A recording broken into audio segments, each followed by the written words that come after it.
Hi everyone, it's Jill from Outplacement Australia, and today I wanted to talk about gaps. Gaps are just such a normal part of careers today, and yet a lot of people really worry about how to address them in your resume. So I want to share a few tips that come from our upcoming resume writing course.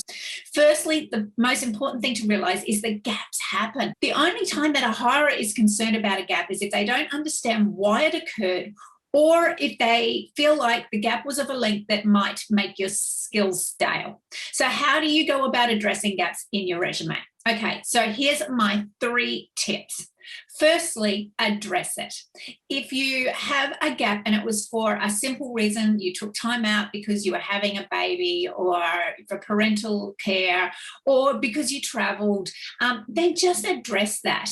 Sometimes the simplest strategy is the best one. So just put a line in your resume explaining what you were doing, keep it simple and to the point, and move on. Now, if you have a gap that is quite a long period and may be concerning for a hirer, a different approach that you might like to use is what I call to fill it. What you do is you look at that period that you have the gap for and you treat it just like you would any other position.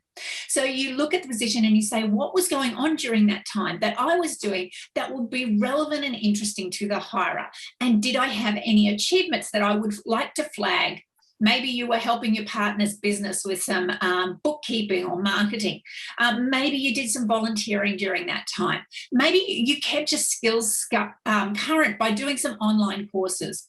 My 3rd tip is overpower it. You minimize the gap. So you explain it away and keep that simple. And then you move into overpowering it, which means you put a lot of time in making sure that that last position really stands out. You might do this through really powerful content. You might incorporate some visuals.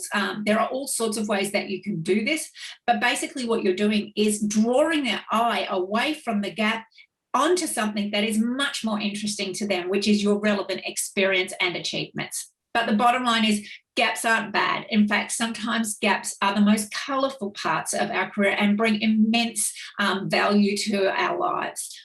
I hope these tips have been helpful. If you want to know more about our resume writing course, by all means, give me a yell and I will send you the details. Otherwise, have a fantastic day and I look forward to seeing you soon.